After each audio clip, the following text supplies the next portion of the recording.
ಆತ್ಮೀಯ H16 news ಅರ್ಥಾತ್ ಸಿದ್ದರಾಮಯ್ಯ ಸ್ವಾಗತ. ನಾನು ನಿಮ್ಮವ ಆಯುತ ಮಲ್ಲಪ್ಪ ಆತ್ಮೀಯರೇ, ಈಗಾಗಲೇ ನೋಡ್ತಾ ಇದ್ದೀರಿ ಡಿ ಕೆ ಶಿವಕುಮಾರ್ ಹೋದರು ಬಿ ಜೆ ಪಿಗೆ.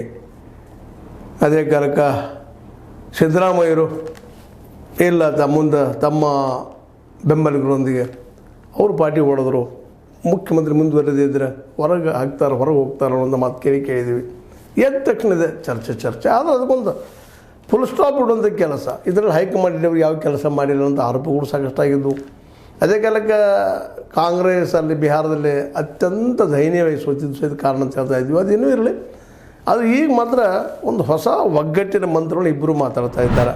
ಜೊತೆಗೆ ಸಿದ್ದರಾಮಯ್ಯನವರು ಸ್ವತಃ ಹೇಳ್ತಾ ಇದ್ದಾರೆ, ರಾಜಕೀಯ ಶಾಶ್ವತ ಅಲ್ಲ, ಮತ್ತು ಅದೇ ಕಾಲಕ್ಕೆ ಯಾರ ಅಪ್ಪನ ಆಸ್ತಿನೂ ಅಲ್ಲ, ಯಾವುದು ಮುಖ್ಯಮಂತ್ರಿ ಪದವಿ ಅನ್ನುವಂಥದ್ದು ಈ ನೆಲೆಯಲ್ಲಿ ಮಾತಾಡೋದು ಹೊರಟಿದ್ದಾರೆ. ಮತ್ತು ಅವರಾದರೂ ಸಹಿತ ಇವ್ರ ಮನೆಗೆ ಇವ್ರು ಅವ್ರ ಊಟಕ್ಕೆ ಬರ್ತಾಯಿದ್ದಾರೆ, ಅವ್ರ ಮನೆಗೆ ಇವ್ರು ಹೋಗ್ತಾ ಇದ್ದಾರೆ, ಲಂಚ್ ಮಾಡ್ತಾಯಿದ್ದಾರೆ, ಉಪಹಾರ ತೊಗೊಳ್ತಾ ಇದ್ದಾರೆ, ಖುಷಿ ಪಡ್ತಾ ಇದ್ದಾರೆ. ಆದಷ್ಟು ಅವ್ರ ಮಧ್ಯದಲ್ಲಿ ಏನೂ ಇಲ್ಲಪ್ಪ, ನಾವು ಒಂದಾಗಿದ್ದೀವಿ, ಒಗ್ಗಟ್ಟದ, ನಾವು ಕೂಡ ಹೋಗ್ತೀವಿ ಅನ್ನೋಂಥ ಮೆಸೇಜ್ ಕೊಡ್ತಾ ಇದ್ದಾರೆ. ಇದೊಂದು ರೀತಿ ಒಳ್ಳೆಯದ್ರೆ ಇಲ್ಲಂತಲ್ಲ, ಯಾಕಂದರೆ ಇದು ಬರಬೇಕಾದ್ರೆ ಹಲವಾರು ಕಾರಣಗಳಿದ್ದಾವೆ, ಇಲ್ಲಂತಲ್ಲ. ಮತ್ತು ಇಬ್ಬರಿಗೂ ಗೊತ್ತದ ತಮ್ಮ ಶಕ್ತಿ ಎಷ್ಟದ, ತಮ್ಮ ಮಿತಿ ಎಷ್ಟದ ಅಂತೇಳಿ. ಮತ್ತು ಡಿ ಕೆ ಶಿವಕುಮಾರ್ ಅವ್ರ ಬೆಂಬಲಿಗರು ಹೇಳ್ಬೋದು, ನಾವು 30 ಜನ ಇದ್ದಾರೆ, ಶಾಸಕರು 40 ಜನ ಇದ್ದಾರೆ, ನಾವು ಹೋಗ್ತೀವಿ, ಬಿ ಜೆ ಪಿ ಕ್ಷೇತ್ರ ವಾತಾವರಣ ಬೆಳೆಸ್ತಾ ಇರ್ಬೋದು. ಮತ್ತು ಕೆಲವೊಂದು ಮೀಡಿಯಾ ಅಂತಿದ್ದಾರೆ ಅಂದ ತಕ್ಷಣ ಪಾಪ ಅವ್ರು ಇದನ್ನು ಹವ್ಯಾಕ್ ಕ್ರಿಯೇಟ್ ಮಾಡುವಂಥ ಕೆಲಸನೂ ಮಾಡ್ತಾ ಇರ್ತಾರೆ. ಅದು ಕಾರಣ ಇರ್ಬೋದನ್ನು, ಆದರೆ ಈಗಿನ ಮಟ್ಟಿಗೆ ಮಾತ್ರ ಅದು ಸತ್ಯ ಅನ್ನಿಸ್ತಾ ಇಲ್ಲ. ಅದರಲ್ಲೂ ಮುಖ್ಯವಾಗಿ ಸಿದ್ದರಾಮಯ್ಯನವರು ಮತ್ತು ಡಿ ಕೆ ಶಿ ಅವರ ಮಧ್ಯದಲ್ಲಿ ಹೊಂದಾಣಿಕೆ ನಿಶ್ಚಿತವಾಗಿಯೂ ಆಗೈತೆ ಅಂತ ಅನ್ನಿಸ್ತಾ ಇದೆ. ಯಾಕಂದರೆ ಮುಖ್ಯ ಈ ಮುಖ್ಯಮಂತ್ರಿ ಆಗಲೇಬೇಕು ಅನ್ನೋ ಹಠ ಅವ್ರ ಬಿಹೇವಿಯರ್ ನೋಡಿದಾಗ, ಅವ್ರ ಹೇಳಿಕೆಗಳು ನೋಡಿದಾಗ ಡಿ ಕೆ ಶಿ ಅವ್ರದ್ದು ಅನ್ನಿಸ್ತದೆ. ನನಗೆ ಆ ತರಾತುರಿ ಇಲ್ಲಪ್ಪ ಮುಖ್ಯಮಂತ್ರಿ ಆಗೋದು ಅನ್ನೋಂಥ ಮಾತು. ಅದ್ರ ಜೊತೆಗೆ ಏನಪ್ಪ ಅಂದ್ರೆ ನಮಗೆ ವೇದ ವಾಕ್ಯಪ್ಪ ನಮ್ಮ ಸಿದ್ದರಾಮಯ್ಯರ ಮಾತುಗಳು ಅನ್ನುವಂಥ ಮಾತುಗಳು, ಜೊತೆಗೆ ನಮ್ಮ ಹಿರಿಯರವರು ಅವ್ರು ಹೇಳಿದಾಗ ನಾವು ಪಾಲಿಕೊಂಡು ಹೋಗ್ತೀವಿ ಅನ್ನುವಂಥದ್ದು, ನಾವು ಸಹೋದರರು ಅನ್ನುವಂಥ ಮಾತುಗಳು ಮಾತಾಡೋದು, ಇವೆಲ್ಲ ಗಮನಿಸಿದಾಗ ಇಬ್ಬರಲ್ಲೂ ಒಂದೇನೋ ತಿಳುವಳಿಕೆ ಬಂದದ, ಅಂಡರ್ಸ್ಟ್ಯಾಂಡಿಂಗ್ ಬಂದದ. ನಾವು ತಿಕ್ಕಾಡಿದ್ರೆ ಮೂರನೇದವರೆಗೆ ನಾವು ಲಾಭ ಮಾಡಿಕೊಟ್ಟಂಗೆ ಆಗ್ತದೆ. ಮತ್ತು ಇಡೀ ಇಂಡಿಯಾದಲ್ಲಿ ಉಳಿದಿದ್ದು ಇದು ಕರ್ನಾಟಕ, ಇನ್ನೊಂದು ತೆಲಂಗಾಣ ಮತ್ತು ಹಿಮಾಚಲ ಪ್ರದೇಶ ಬಿಟ್ಟರೆ ಮತ್ತೆಲ್ಲೂ ಇಲ್ಲ. ಇರ್ಬೋದು 99 MP ಗಳಿರ್ಬೋದು, ಇಲ್ಲಂತಲ್ಲ. ಆದರೂ ಇವತ್ತಿನ್ನೂ ತೊಂದರೆಯ ಅತ್ಯಂತ ಖತರ್ನಾಕ್ ಸ್ಥಿತಿಯಲ್ಲಿ ಕಾಂಗ್ರೆಸ್ ಅದ. ಕಾಂಗ್ರೆಸ್ ಇವತ್ತು ಹೇಳ್ಬೇಕಾಗಿತ್ತಪ್ಪ ಅಂತಂದ್ರೆ ತನ್ನದೇ ಅಂತ ಒಂದು 150-200 ಸಮೀಪ ಆದಂಥ ಒಂದು MP ಬರುವವರೆಗೆ ಮಾತ್ರ ಸುರಕ್ಷಿತ ಅಂತ ಹೇಳಿಕ್ಕೆ ಸಾಧ್ಯ ಇಲ್ಲ. ಯಾಕಂತಂದ್ರೆ ಈಗ ಏನಿದ್ರು ಇವತ್ತು ಡೆವಲಪ್ ಆಗ್ತಾ ಇರೋದು ರಾಹುಲ್ ಗಾಂಧಿಯವರ ಇಮೇಜಿಂದಾಗಿ, ಅವರ ಪಾದಯಾತ್ರೆಗಳಿಂದಾಗಲಿ ಅಥವಾ ಮತ್ತೊಂದು ಜನರಿಗೆ ಭೇಟಿ ಆಗೋದ್ರಿಂದಾಗಲಿ ಇವತ್ತು ಹೊಸ ರೂಪ ಬರ್ತಾ ಇದೆ. ಆದ್ರೆ ಇಲ್ಲಿ ನೆನಪಿಡ್ಬೇಕಾಗಿದೆ ಏನಪ್ಪ ಅಂದ್ರೆ, ಬಿ ಜೆ ಪಿಗೆ ದೊಡ್ಡ ಆಲದ ಮರ ಯಾವುದಂದ್ರೆ ಆರ್ ಎಸ್ ಎಸ್ ಅನ್ನುವಂಥದ್ದು ಏನದ ಒಂದು ಸಂಘಟನೆ ಇವತ್ತು ಇಡೀ ಬಿ ಜೆ ಪಿಗೆ ದೊಡ್ಡ ಆಸರದು. ಹೀಗಾಗಿ ಅದನ್ನು ಕಿತ್ತಾಕೊಂಡು ತೆಗೆದುಕೊಂಡು ಹೋಗುವುದು ಯಾರಿಗೂ ಸಾಧ್ಯ ಇಲ್ಲ ಅಂತ ಮಾತು.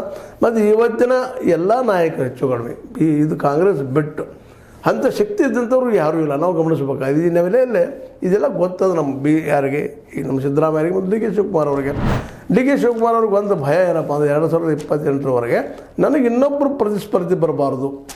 ಮೊದಲನೇದಾಗೆ ತನ್ನ ಅಧ್ಯಕ್ಷರು ಉಳಿಬೇಕು, ಎರಡನೇದಾಗೆ ಉಪಮುಖ್ಯಮಂತ್ರಿ ಸ್ಥಾನ ಒಂದೇ ಉಳಿಬೇಕು, ಜೊತೆಗೆ 2027 ನನ್ನ ಮಾಡ್ತೀನಪ್ಪ ಮುಖ್ಯಮಂತ್ರಿ ಅಂತ ಭರವಸೆಬೇಕಾಯ್ತು.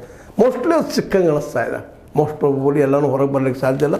ಬಾಡಿ ಲ್ಯಾಂಗ್ವೇಜ್ ನೋಡಿದಾಗ ಗೊತ್ತಾಗಿಬಿಡುತ್ತದೆ. ಅದರಿಂದಾಗಿ ಇನ್ನೊಂದು ಅವ್ರಿಗೆ ಗಮನಿಸ್ಬೇಕಾಯ್ತು ಏನಪ್ಪ ಅಂತಂದ್ರೆ, ಸಿದ್ದರಾಮಯ್ಯ ಸುತ್ತಮುತ್ತ ಇದ್ದಂಥವರು, ಅದರಲ್ಲಿ ನಮಗೆ ಸತೀಶ್ ಅವ್ರ ಭಯ, ಜಿ ಪರಮೇಶ್ವರ್ ಭಯ, ಮತ್ತು ಇನ್ನೊಂದು ಇತ್ತೀಚೆಗೆ ನಮ್ಮ ಖರ್ಗೆ ಅವ್ರ ಮಗ ಪ್ರಿಯಾಂಕ ಖರ್ಗೆ ಅವ್ರ ಭಯನೂ ಸಹಿತ ನಮ್ಮ ಡಿ ಕೆ ಶಿ ಅವ್ರಿಗೆ ಇದ್ದಂಗೆ ಕಾಣ್ತದೆ. ಯಾಕಂದ್ರೆ ದಲಿತ ಅಂತಾಗ ಮೊದಲನೇದಾಗೆ ಪರಮೇಶ್ವರಪ್ಪನವ್ರು ಬರ್ತಾರೆ, ಎರಡನೇದಾಗೆ ಪ್ರಿಯಾಂಕ ಖರ್ಗೆ ಅವ್ರು ಬರ್ತಾರೆ, ಮುಂದೆ ಇಲ್ಲಪ್ಪ ಆದಿವಾಸಿಗಳು ಬಂದಾಗ ಸಹಜವಾಗಿ ಸತೀಶ್ ಅವ್ರು ಬರ್ತಾರೆ. ಹೀಗಾಗಿ ಈ 3 ಜನರ ಭಯ ಡಿ ಕೆ ಶಿ ಅವ್ರಿಗೆ ಸಾಕಷ್ಟು ಅದ. ಮತ್ತು ಜೊತೆಗೆ ಇವರೆಲ್ಲ ಸಂಘಟನೆ ಮಾಡ್ತಾ ಇದ್ದಾರೆ ಇವತ್ತು. ಅದರಲ್ಲೂ ಸತೀಶ್ ಜಾರಕಿಹೊಳಿ ಅವರಂತೆ ಸಂಘಟನೆ ಜೋರು ನಡೆಸಿದ್ದಾರೆ. ಜೊತೆಗೆ ಖರ್ಗೆ ಅವರು ತಮ್ಮ ದಲಿತ ಸಮುದಾಯದಲ್ಲಿ ತಾನೊಬ್ಬ ಲೀಡರಪ್ಪ ಅನ್ನೋದನ್ನು ತೋರಿಸ್ಕೊಳ್ತಾ ಇದ್ದಾರೆ. ಇತ್ತೀಚೆಗೆ ಗೊತ್ತದ ಚಿತ್ತಾಪುರದಲ್ಲಿ ಆದಂಥದ್ದು ಭೀಮಸೇನೆ ಏನು ಮಾಡಿಕೊಂಡು ಮತ್ತು ಪಥಸಂಚಲನೆ ಮಾಡಿ ಜನರ ಜಾಗೃತಿ ಮೂಡಿಸುವಂಥದ್ದು. ಮತ್ತು ಇವತ್ತು RSSಗೆ ಏನಾದರೂ ಭಯ ಇದ್ದರೆ ಈ ದಲಿತ, ಹಿಂದುಳಿದ ಮತ್ತು ಮೈನಾರಿಟಿ ಇವರ ಭಯ ಅವ್ರಿಗೆ ಅದ. ಸ್ವತಂತ್ರವಾದ ಮೀಡಿಯಾಗೆ ಬೇಕಾಗಿರುವುದು ಸ್ವತಂತ್ರ ಧ್ವನಿ. ಆ ಸ್ವತಂತ್ರ ಧ್ವನಿ ಉಳಿಸಲು ನೀವು ಮಾಡಬೇಕಾದದ್ದು ಇಷ್ಟೇ. ಅದೇನಪ್ಪಾ ಅಂತಂತಂದ್ರೆ, ನಿಮ್ಮ ಕೈಲಾದಷ್ಟು ಸಹಾಯ ಈ ಚಾನಲ್ಗೆ ಮಾಡಿ ಹಾಗೂ ನಿಮ್ಮ ಧ್ವನಿಯನ್ನು ಕಾಪಾಡಿಕೊಳ್ಳಿ. ಇವ್ರು ಒಂದಾದ್ರಪ್ಪ ಅಂದ್ರೆ ನಮ್ಮ ಹೊಟ್ಟದಾಗ ಕೊಡ್ತಾರಪ್ಪ ಅನ್ನೋದು ಭಯ RSSಗೆ ಅದ. ಆದರೆ ಮುಖವಾಡಾಗೆ ಅದರ ಒಂದು ಇದಾಗಿ ಚಿಹ್ನೆಯಾಗಿ ಇವತ್ತು ರಾಹುಲ್ ಗಾಂಧಿಯವರು ಕಾಣ್ತಾ ಇದ್ದಾರೆ. ಅದಕ್ಕಾಗಿ ಇವತ್ತು RSS ಅದ್ರ ಜೊತೆ ಇರುವಂಥ ಇದನ್ನಷ್ಟು ಮುರಿದು ಬಿಡಬೇಕು ಕಾಂಗ್ರೆಸ್ ಅನ್ನುವಂಥ ಒಂದು ವಿಚಾರ ಇರ್ಬೋದು, ಇಲ್ಲಂತಲ್ಲ. ಯಾಕಂತ ಸಹಜದ. ಮತ್ತು ಈಗಾಗಲೇ ಮೋದಿ ಅವರಂತೆ ಒಬ್ಬ ಪ್ರಚಾರಕರ RSSದ್ದು ಜೊತೆಗೆ ಅವರು ಹೇಳ್ತಾ ಇದ್ರು ಕಾಂಗ್ರೆಸ್ ಮುಕ್ತ ಭಾರತ. ಆ ದಿಶೆಯಲ್ಲಿ ಇವತ್ತು ಮುಕ್ತ ಆಗೋ ಸಾಧ್ಯತೆಗಳು ಹೆಚ್ಚಾಗಿದ್ದು ಸಿದ್ದರಾಮಯ್ಯ ಮತ್ತು DK ಶಿವಕುಮಾರ್ ಹೊಡೆದು ಹೋದ್ರೆ ಇದನ್ನು ಕನ್ವಿನ್ಸ್ ಮಾಡಿದ್ದಾರೆ ಅಂತ ಕಾಣ್ತದೆ. ಅದ್ರ ಜೊತೆಗೆ ಇನ್ನಷ್ಟು ಜನ ಭರವಸೆ ಕೊಟ್ಟಿರ್ಬೇಕು DK ಶಿವರಿಗೆ. ಎಲ್ಲಪ್ಪ 2027 ನೀವು ಆಗ್ತೀರಿ ಮುಖ್ಯಮಂತ್ರಿ ಅಂತೇಳಿ. ಹೀಗಾಗಿ ಅವರು ಊಟ ಮತ್ತೇನೋ ತಿನಿಸು ಹೋಗೋದು ಬರೋದು ಎಲ್ಲ ಮಾಡಲಿಕ್ಕೆ ಇದ್ದಾರೆ. ಇದು ಒಂದು ರೀತಿ ಒಳ್ಳೆ ಡೆವಲಪ್ಮೆಂಟಲ್ಲಿ. ಯಾಕೆಂತಂದ್ರೆ ಕಾಂಗ್ರೆಸ್ ಉಳಿಬೇಕಾದ್ರೆ ಅವ್ರು ಹೊಂದಾಣಿಕೆ ಮಿನಿಮಮ್ ಹೊಂದಾಣಿಕೆ ಮಾಡ್ಕೊಳ್ಳೇಬೇಕು, ಒಗ್ಗಟ್ಟು ಆಗಲೇಬೇಕು. ಇಲ್ಲಪ್ಪ ಅಂತ ನಿಶ್ಚಿತ ಹೊಡೆದು ಬಿದ್ದೇ ಬರ್ತದೆ.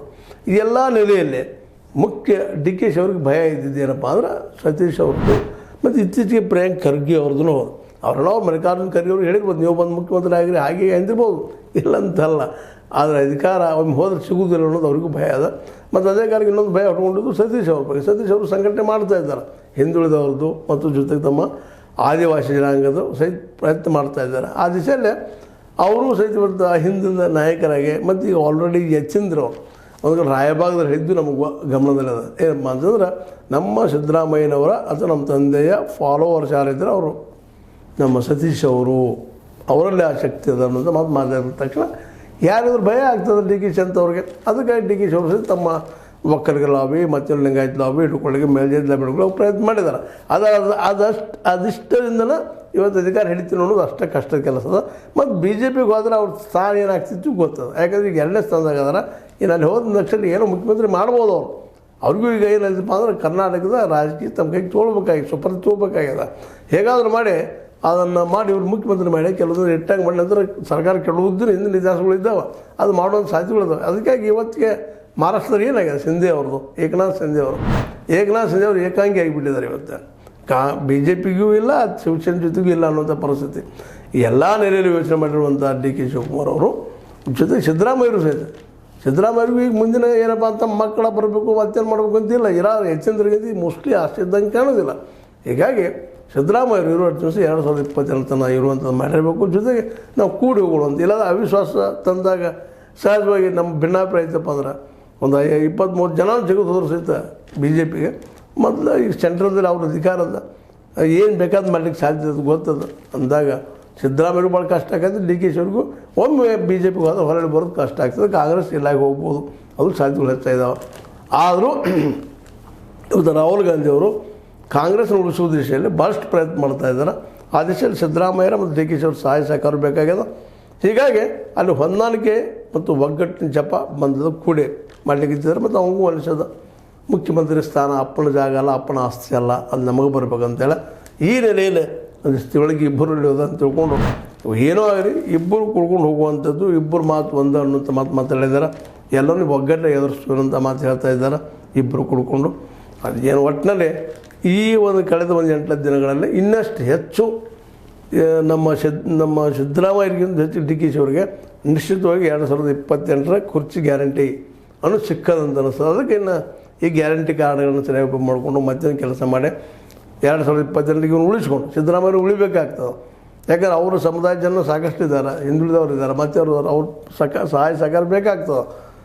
ಕೇವಲ ಅವ್ರಿಗೆ ಗೊತ್ತ ನಮ್ಮ ಶಿವಕುಮಾರ್ ಅವರಿಗೆ DK ಅವರಿಗೆ ಆಲ್ ಓವರ್ ಕನ್ನಡದಲ್ಲಿ ನಾನೊಬ್ಬ ಅನಭಿಷಿಕ್ತ ಲೀಡರ್ ಅಲ್ಲ, ಇನ್ನೊಬ್ಬರು ಸಹಾಯ ಸಹಕಾರ ಬೇಕು.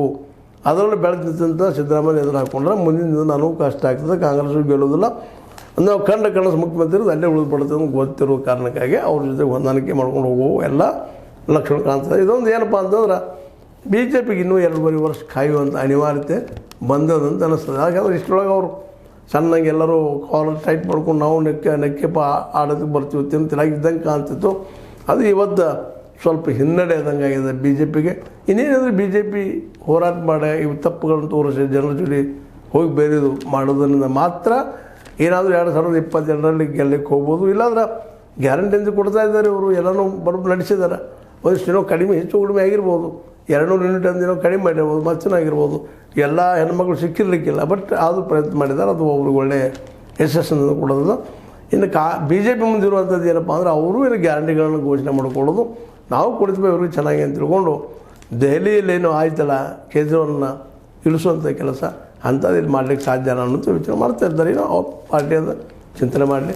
ಬಟ್ ತುರ್ತು ಮಾತ್ರ ನಾವಿಬ್ಬರು ಒಂದು ಅನ್ನುವಂಥದ್ದು ಮಾತ್ರ ಒಂದು ಮೆಸೇಜ್ ಕೊಡ್ತಾ ಇದ್ದಾರೆ. ಅದು ಎಲ್ಲಿವರೆಗೆ ಅನ್ನೋದನ್ನು ನೋಡೋಣ. ಅಧಿವೇಶನ ಮುಗಿದ ಮತ್ತೆ ಏನಾಗ್ತದೆ, ಮತ್ತು ಏನಾದರೂ ಕ್ಯಾಬಿನೆಟ್ ಎಕ್ಸ್ಪಾಂಡ್ ಅಂತ ಆಗಲೇಬೇಕು. ಆ ಸಂದರ್ಭ ಮತ್ತೇನಾಗ್ತದೆ ನೋಡೋಣ ಅಂತ ಹೇಳ್ತಾ, ಇದು ನಿಮ್ಮ ಲೈಕ್ ಆಗಿರ್ಬೋದು. ಲೈಕ್ ಮಾಡಿ ಶೇರ್ ಮಾಡಿ ಕಮೆಂಟ್ ಮಾಡಿರಿ. ಜೊತೆ ಸಬ್ಸ್ಕ್ರೈಬ್ ನೆನೆಸ್ಬಿಡ್ರಿ. H60 ನ್ಯೂಸ್ ಅರ್ಥ ದೇಶದ ಧರ್ಮ ಸತ್ಯ ಕೈಗೊಂಡು ವಂದನೆಗಳು.